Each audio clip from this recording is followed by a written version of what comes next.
De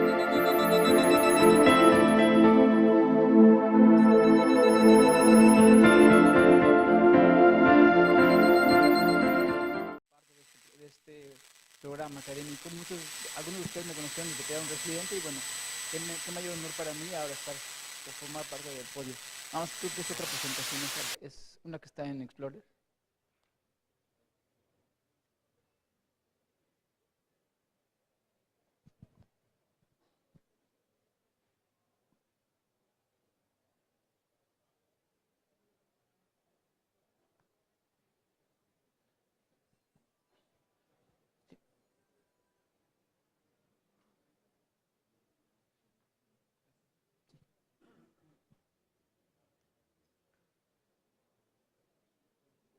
Más que la puede regresar toda porque la adelantaron hasta. O sea, regresala toda, por favor.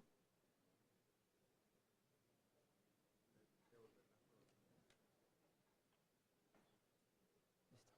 Ahí está. Ahí.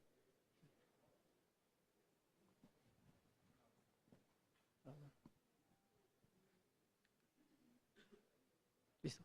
Bueno, pues una disculpa por este problema y bueno, lo que vamos a ver a continuación es un poquito acerca de lo que es el cáncer el papel de la colina en el cáncer de próstata. Y bueno, básicamente nosotros sabemos, ¿no?, que el cáncer de próstata es una enfermedad sumamente heterogénea. Previamente ya les demostraron todo eso, pero sin embargo tenemos que conocer que el marco biológico del cáncer de próstata es lo que nos va a permitir o lo que nos va a ayudar a tomar las decisiones en cuanto a los radiofármacos.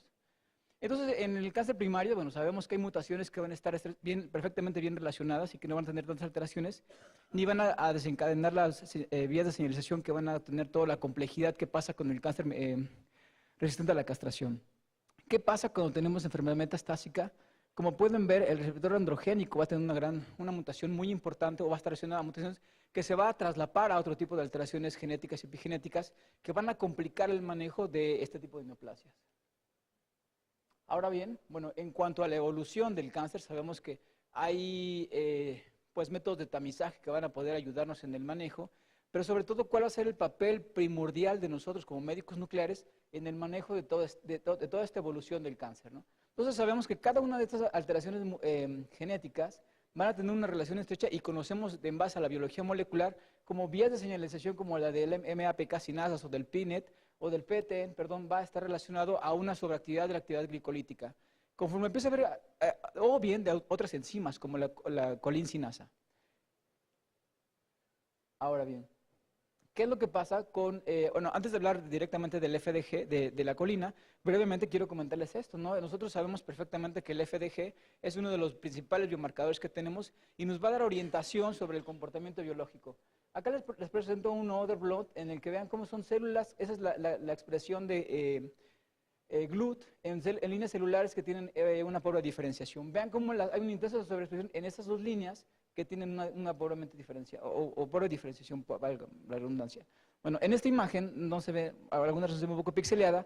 Lo que podemos ver, vamos a ver la inmunotinción, el grado de inmunotinción que se corrobora con el Gleason. Entonces, a mayor Gleason, va a haber una mayor inmunotinción, por lo tanto, un mayor Gleason va a estar relacionado a una mayor actividad glicolítica y una mayor captación de FDG. Eso no quiere decir que tenemos que emplearlo como un retrotrasador básico o de rutina para evaluar el cáncer de próstata. Sin embargo, tenemos que usarlo o tener estos conocimientos para poder saber en qué momento podemos dar cierta información como incidentalomas, ¿no?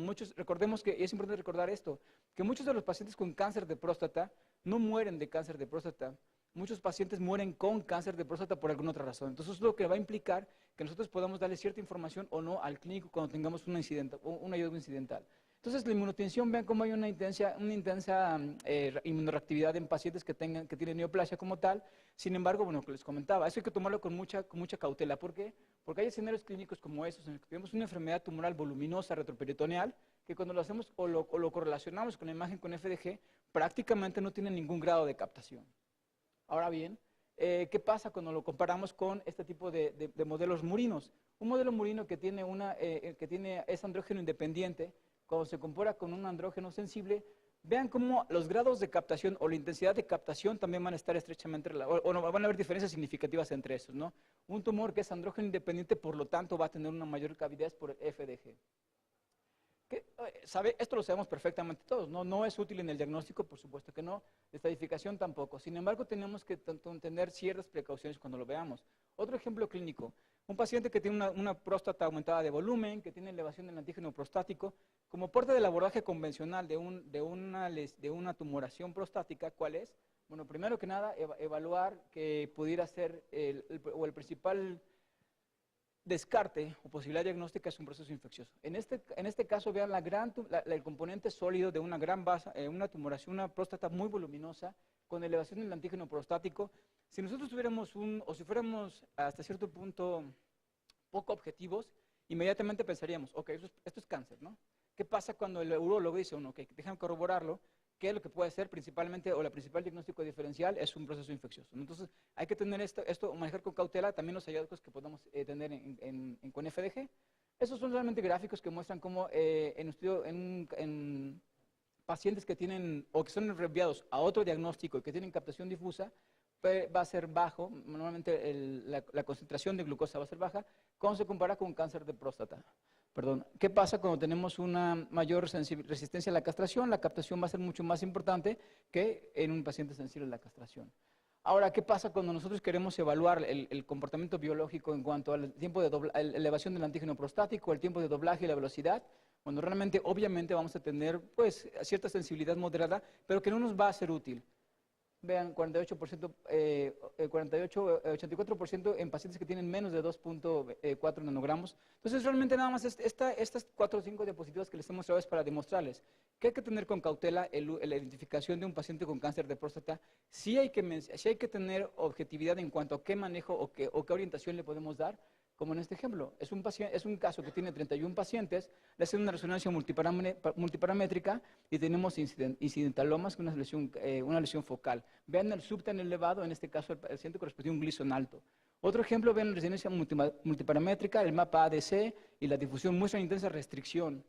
Muestra una imagen hipointensa, un Gleason 4 más 4, un Gleason 8, que correspondió a cáncer también. Ahora, ¿qué pasa? ¿Qué otra información nos puede dar el FDG como un biomarcador de imagen? Pues también el valor pronóstico. Nosotros vamos a estratificar, vamos a poner una estratificación de riesgo en base de AMICO, pero ¿qué es lo que vamos a hacer? En este artículo lo que comparan es 87 pacientes con primera y segunda línea. Básicamente la información que provee es la siguiente. Si nosotros tenemos un paciente que tenga un bajo riesgo, pero tiene un bajo sub, la sobrevida global va a ser mucho mayor que cuando se compara con un paciente que aunque tenga un riesgo bajo, el sub sea alto. ¿Por qué? Porque como previamente vimos todo el marco biológico de un cáncer de próstata, aunque tenga un riesgo bajo, si tiene activadas vías moleculares que van a inducir una sobreexpresión o una sobreactividad glicolítica, el comportamiento de este tipo de neoplasias es muy similar a un paciente que tiene alto riesgo y sub bajo, o alto riesgo y sub alto. Entonces vean estas curvas de Kaplan-Meier cómo ejemplifican de una manera muy significativa este fenómeno y que, bueno, que nos va a representar un alto valor pronóstico en ese sentido. Son imágenes clínicas, como vean en el estudio, en la imagen previa. Perdón. Tenemos un zoom de 41, el PSA es relativamente bajo, obviamente por el comportamiento biológico y porque recordemos que muchos de estos pacientes en la evolución y en la resistencia a la castración hay células que se comportan o hacen una pseudodiferenciación neuroendocrina que van a implicar esto. Una baja elevación del antígeno prostático y un alto metabolismo, en este caso, porque este tipo de diferenciaciones son con un riesgo de diferenciación bajo, a pesar de ser neuroendocrino o pseudoneuroendocrino. Ahora bien, ¿qué pasa con la colina? Bueno, lo que les comentaba, nosotros sabemos, o la premisa que todos conocemos respecto a la colina es que o va a estar sobreexpresada o va a ser sobreutilizada para la formación de síntesis de membranas. Actualmente la biología o la información que nos provee los estudios de biología molecular van más allá de eso. Sí, por supuesto que nos van a ayudar a formar parte de la síntesis de membrana, pero el principal papel de la colina es a nivel de un segundo mensajero. Va a tener una vía, o va a inducir o activar vías de señalización que van a inducir una cascada de procesos biológicos que van a repercutir directamente en la biología del tumor. Entonces, bueno, la elevación de la fosfocolina y la colina total es de características más comunes de las neoplasias. Entonces, es lo que todos sabemos, o lo que todo el mundo, o lo que siempre habíamos escuchado en los libros, etcétera, etcétera.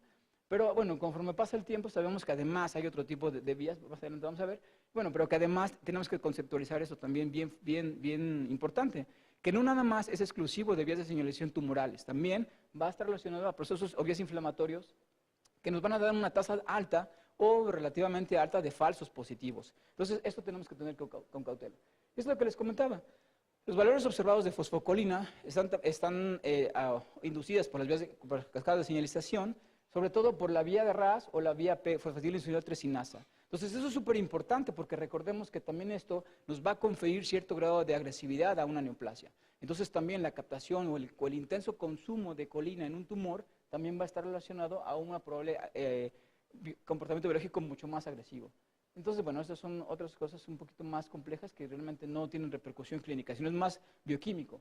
Ahora bien, aterrizando con lo que compete esta plática, bueno, en cuanto a la estratificación del tumor primario, sabemos que la colina tiene una sensibilidad de 55% a 86%, 54% versus 75 contra la resonancia magnética y 81 versus 67 de la espectroscopía. Es un poco complejo manejarlo de esta manera porque no todos los lugares contamos con resonancia multiparamétrica, ni en todos los lugares se cuenta con resonancias de 3 teslas que permiten o que no requieran del uso de una antena endorrectal. Entonces, esto también ha implicado que en el manejo convencional del uso de un PET resonancia, aunque no sea en un equipo híbrido como tal, sino en diferentes o sean estudios subsecuentes, es difícil. Realmente la disponibilidad de esta tecnología hasta el momento, o en muchos lugares, quizás en lugares urbanizados como acá, como Bogotá, como Ciudad de México, pues es más fácil. Pero al menos en México contamos con aproximadamente 35 PETs para una población de 130 millones de habitantes. Entonces la disponibilidad es sumamente limitada. Otro ejemplo en el que, bueno, la integración de las imágenes entre PET y resonancia magnética, vean cómo nos pueden delimitar, no nada más si hay o no concentración o si hay o no actividad tumoral, sino también la información que podríamos proveer al clínico sobre la invasión extracapsular que le ayude a estratificar el riesgo y además determinación de enfermedad insospechada es la riqueza de nuestro método de imagen. Este ejemplo, vean cómo nosotros podemos hacer la correlación entre la espectroscopía, es un T3-NXMX, un Gleason 4+3, y bueno, vean cómo tiene una captación difusa que se correlaciona parcialmente con la pieza con el macro. Otro ejemplo, la conclusión de este artículo es que por supuesto que el PET con colina pues no nos va a dar una información tan fuerte o tan contundente en comparación con la resonancia magnética. Sabemos tenemos que conocer cuáles son las debilidades de nuestro método, sin embargo, la combinación es la que va a dar ese sinergismo que va a permitir detonar o expandir las aplicaciones. Otro ejemplo también en que comparan la colina con la resonancia magnética y la espectroscopía, bueno, eso es bien interesante porque además aquí lo que determinan es el valor de PSM, de antígeno prostático con el valor de SUB. Esto está demostrado, ojo, en la estadificación inicial. Tiene una R estadísticamente significativa, el PET da una sensibilidad, obviamente, del 100%, al menos en estos casos, porque tenían un sesgo este artículo. Tenían pacientes que eran previamente seleccionados y que no tenían factores de riesgo para tener un proceso inflamatorio o infeccioso. Ya habían servido un tamizaje, ya habían descartado procesos infecciosos, entonces llegaban directamente a la estadificación y a la evaluación.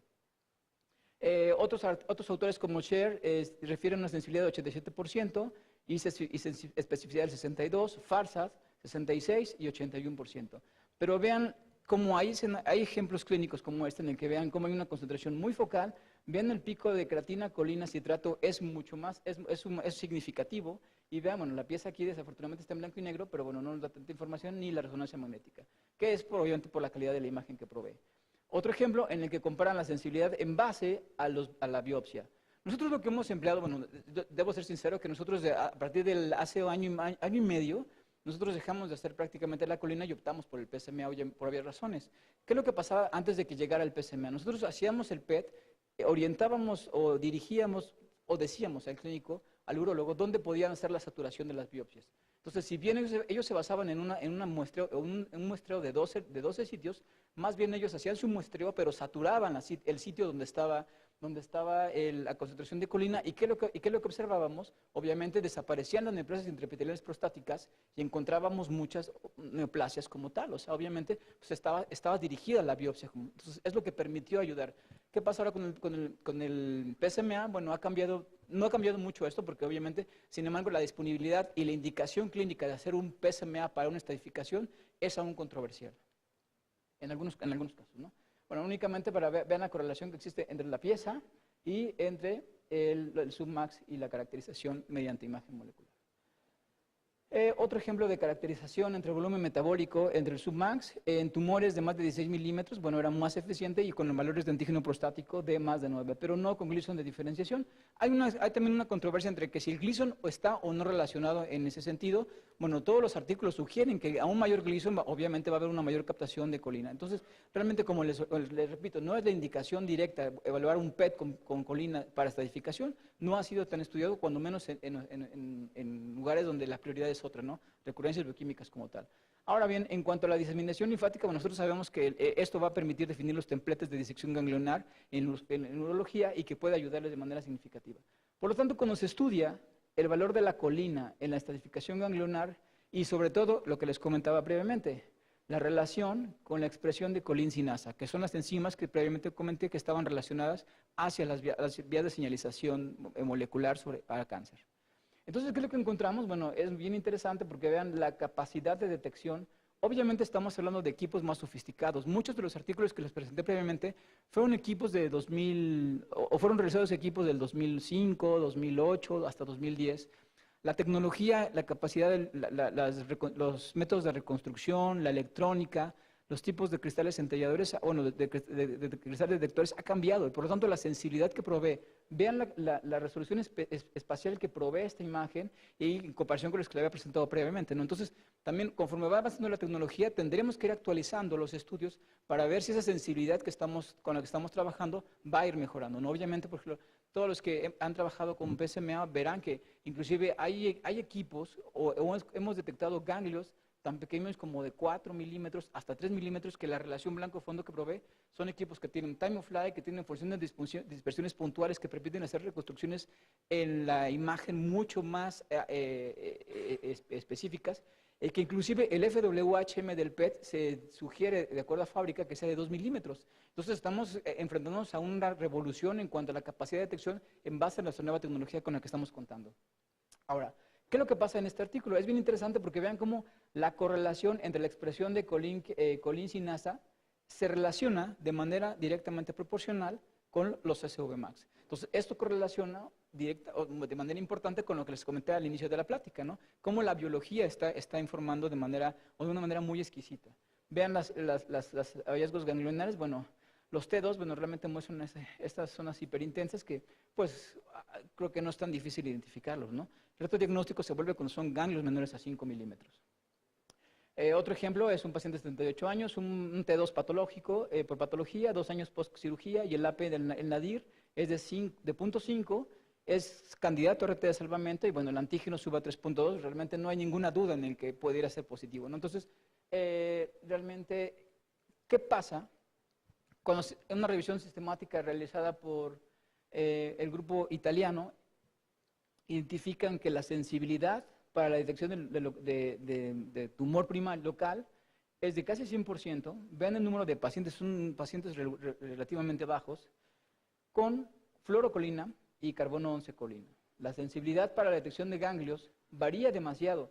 Vea cómo hay sensibilidades de 33% que van hasta el 100%. Entonces es muy difícil hacer, eso es una revisión sistemática. Quizás cuando realizáramos un metaanálisis bien a conciencia podríamos tener todavía mucho más sesgos. Como les digo, esto ha revolucionado y ahora hay pocos sitios, o ha ido disminuyendo los sitios en los que se realiza todavía fluorocolina o carbonosocolina. Sin embargo, la información que provee hasta el momento es sumamente importante porque en un análisis global es una sensibilidad del 89% para tumor local, de 70% para especificidad, para ganglios de 56% y especificidad del 96%. También hay que tomar con cautela esto. Recordemos que, por ejemplo, muchos pacientes que son tratados o cuando se decía que la colina y o el acetato iban a revolucionar el manejo de tumores urológicos, bueno, esto sumamente fue controversial. ¿Qué pasaba con los tumores o con las neoplasias vesicales?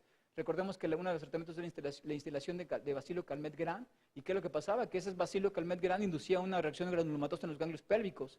Por lo tanto, eran enviados pacientes con cáncer de vejiga para evaluar recurrencia y encontrábamos ganglios pélvicos sumamente positivos, sub de 10, sub de 15, que no era otra cosa más que corresponder a proceso granulomatoso post la instilación del bacilo. ¿Qué pasa cuando esto mismo posterior a la prostatectomía? Bueno, vean cómo aquí lo que les comentaba, 115 pacientes, se corrobora la colina contra la resonancia magnética. La sensibilidad del grupo de la reso era de 88, 56% de colina. La especificidad también de 84% contra 82. Ganglios pélvicos 64 versus 90. Entonces aquí lo que estaba fortaleciendo es el uso de la colina en la estratificación ganglionar en pacientes con sospecha de recurrencia, que por supuesto que está bien conocido. Nuevamente vean la imagen, esa es una imagen hipointensa, los mapas ADC y la difusión muestran zonas de restricción. ¿Qué es lo que pasaba con la colina? Bueno, se positivizaba. Este ganglio también podría ser considerado como altamente sospechoso, sin embargo, podría ser un poco complicado decirlo categóricamente que corresponde a actividad tumoral. El paciente, bueno, francamente positivo con colina. Otro ejemplo en que lesión relativamente sin cambios francos a nivel de la densidad ósea, la resonancia magnética muestra cambios sumamente significativos, una imagen hipointensa en el T2 y bueno, que correlaciona perfectamente con las imágenes con la colina. Otro ejemplo, es difícil determinar en ese momento dónde está la actividad tumoral. Es un paciente que tiene una elevación del antígeno prostático a 2.5 y bueno, lo que corresponde a una lesión a nivel de la sacro. Ahora, otro ejemplo también, bueno, realmente son casos clínicos que no tienen gran grado de complejidad, porque hasta este momento la colina era enviada en etapas con la elevación del antígeno era muy avanzado, ¿no? Bueno, relativamente, no como ahora que tenemos el antígeno prostático ultrasensible y marcadores que son muy sensibles y que, bueno, los cambios son muy bajitos. ¿Qué pasa con la respuesta a la terapia? Bueno, también puede ser un buen marcador de respuesta a la terapia. El uso de la colina, vean cómo es preterapia y postterapia androgénica. Hay cambios significativos en la intensidad de la captación. Ahora es lo que estamos evaluando el uso también del antígeno prostático, perdón, del PSMA en la respuesta a la terapia, ya no con colina. La colina como un predictor de sobrevida también lo es. Un PET positivo va a tener una menor sobrevida global en comparación, una sobrevida libre de recurrencia en comparación con el PET negativo. En general, un PET negativo tiene una sobrevida global de 16.4 años versus casi 5 años menos en un paciente que tiene un PET negativo.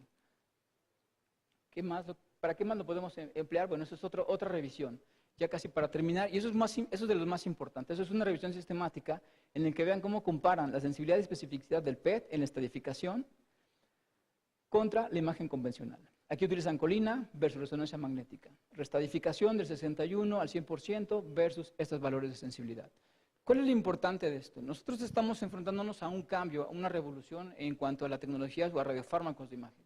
Entonces nosotros sabemos que, bueno, realmente no hay una diferencia significativa en esto, ¿no? Por supuesto que en la estratificación la resonancia va a ser un poquito más sensible en etapas tempranas.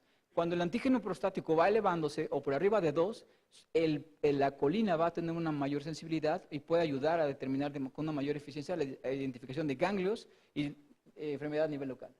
Pero ¿qué pasa cuando comparan la colina con el PSMA? Aquí es donde cambia mucho y donde vamos a tener hasta cierto punto que, bueno, si bien mi tema era, por supuesto, colina, bueno, tendríamos que enfrentarnos o a estar conscientes a que esto va a cambiar, ¿no? Definitivamente nosotros lo hemos vivido, prácticamente el PSMA ha desplazado, a pesar de que sigo creyendo que la colina es buena.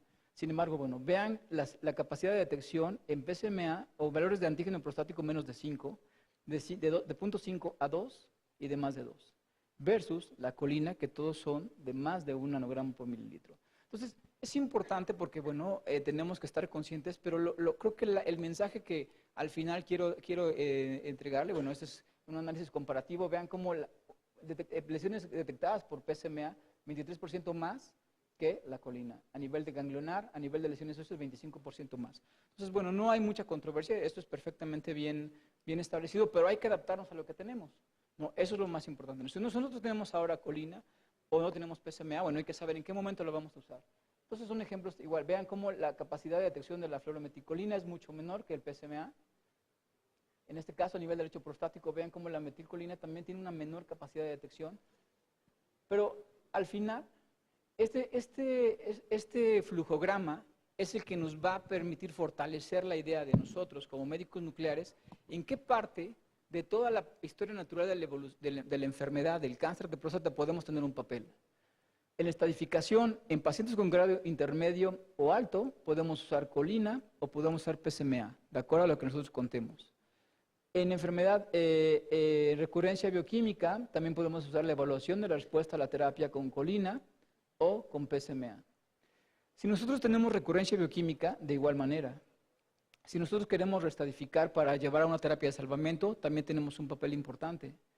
Si nosotros queremos llevar a una disección ganglionar de salvamento, actualmente ustedes sabrán, y más adelante seguramente hablarán de esta parte en la de la cirugía radioguiada empleando indios 111 PSMA, y que ya hay gamacámaras, bueno, el uso convencional de la gamasonda, pero ahora gamacámaras que van a permitir hacer este tipo de intervención laparoscópica, y bueno, y que también vamos a tener un papel importante a ese nivel, y sobre todo en el seguimiento, ¿no? La evolución de la respuesta a la terapia. Nosotros, como les comentaba previamente, y de manera interesante, es que los urólogos cada vez mandan más estudios, no únicamente para recurrencia bioquímica. Nosotros, el 95%, nosotros más o menos al día hacemos de entre 5 y 6 PSMAs diarios. Bueno, diarios, hacemos 5 o 6.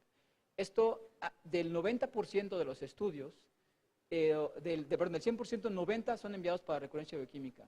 Al cabo de un año, en un año de la evolución del uso de esto del fármaco, nosotros hemos cambiado a que un 70% es enviado para recurrencias bioquímicas, un 10% para estadificación por el alto valor predictivo que podría proveer en estadificación ganglionar, y el resto para la respuesta a la terapia. Enzalutamida, abiraterona, bloqueo androgénico total, e inclusive nuevos radiofármacos como lutecio PSMA, como radio-223 por supuesto, e inclusive algunos tan poco convencionales como el olaparib, ¿no? Que sabemos que tienen que tener cierto tipo de alteraciones mutacionales para poder llevar a la terapia. Entonces vean cómo nosotros, creo que el médico nuclear ha adquirido o se ha empoderado de manera importante en el abordaje, manejo y seguimiento del paciente con cáncer de próstata.